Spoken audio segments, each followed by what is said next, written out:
Vai. Fala galera, ó, iremos falar sobre o tratamento farmacológico da asma, tá? Então a gente vai trabalhar com duas frentes, a frente controle e a frente alívio, tá? Então, pacientes que têm apenas 2 episódios, 3 no máximo, de agravamento da asma, nós iremos utilizar o formoterol mais o corticóide inalatório, que essas duas medicações estão em uma única bombinha, tá? E a gente vai utilizar apenas como alívio, só quando necessário. Legal?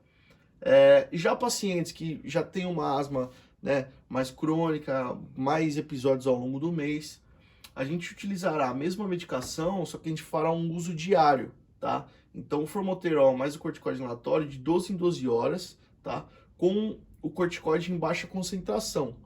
E em episódios de alívio, onde ocorre o agravamento da asma, a gente utilizará o formoterol e o corticoide inalatório também, a mesma bombinha, tá? Para fazer o resgate desse paciente.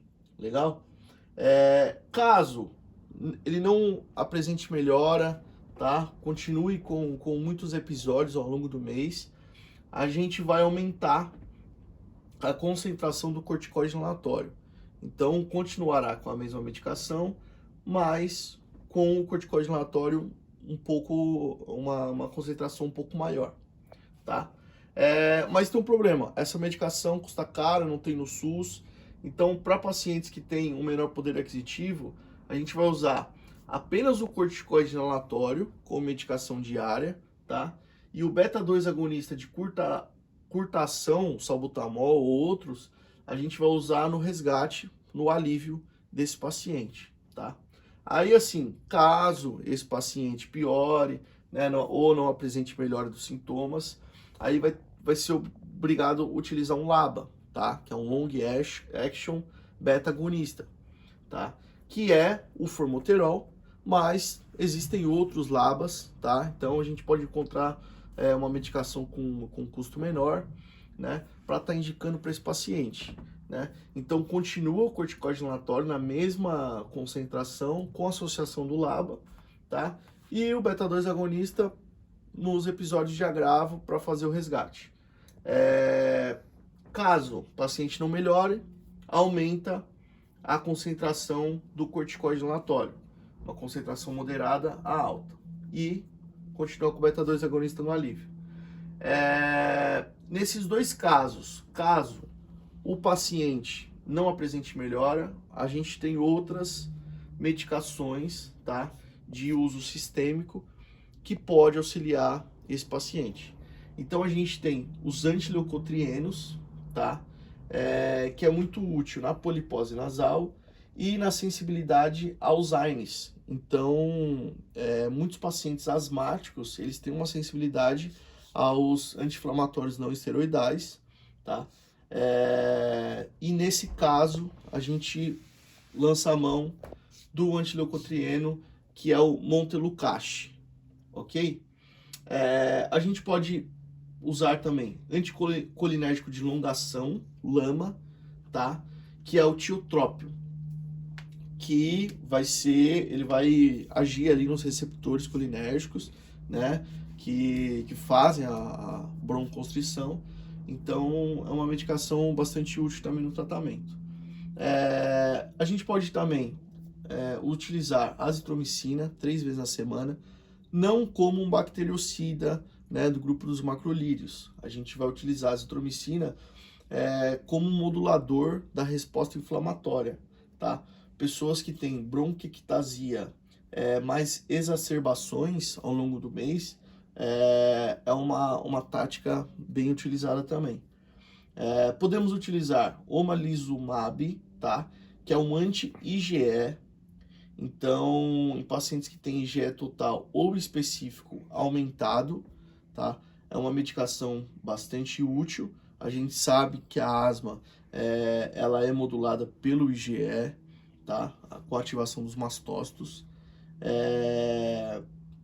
E a gente tem também os novos imunobiológicos, tá? Que eles são antagonistas de interleucinas. Então, assim, a gente sabe que os mastócitos, além da histamina, heparina, eles ainda secretam interleucinas, tá? Pró-inflamatórias. E esses novos imunobiológicos irão interferir, antagonizar essas interleucinas pró-inflamatórias, tá? Então utiliza essa medicação quando os eosinófilos são maior que 150 ou maior que 300 na corrente sanguínea, tá? Só que é uma medicação cara, tá? E não fornecida pelo SUS. A gente tem ainda os corticoides sistêmicos, só que ele é a última opção por conta dos efeitos colaterais, tá? Então, ganho de peso, né? Aumento da propensão a diabetes, hipertensão. Então, assim, será uma terapia de ponte, né? Uma terapia até encontrar uma medicação que seja realmente efetiva para esse paciente. Então, tudo bem, fizemos ali, prescrevemos a medicação, orientamos o paciente a fazer um retorno, entre 3 a 6 meses, tá? E quando ele voltar ao consultório, a gente vai utilizar o questionário GINA, que são 4 perguntas para avaliar a resposta do paciente à terapia medicamentosa. Então a gente vai perguntar se ele teve sintomas diurnos, né, maior que 2 vezes na semana. A gente vai perguntar se ele teve um despertar noturno devido à asma, tá, com um episódio de espineia. Uso de medicações de resgate maior que 2 vezes na semana. E limitação de alguma atividade devido à asma, tá? Então, se ele responder não para todas as perguntas, a gente vai continuar com a medicação e entender que essa asma está bem controlada, tá? No caso de 1 a 2, uma questão sim ou 2 sim, a gente vai entender que está parcialmente controlada e pode entrar com uma nova terapia, com uma nova medicação, tá? E de 3 a 4, ele vai estar mal controlado e com certeza vai ter que entrar com uma outra medicação e verificar a técnica que ele está fazendo. Então, se ele está usando a bombinha de uma forma adequada, tá? Ou a gente vai orientar para a questão da correção dos gatilhos. Então, aqui, animais domésticos, poeira, né, mofo. Então, é mais ou menos isso aí, galera. Valeu!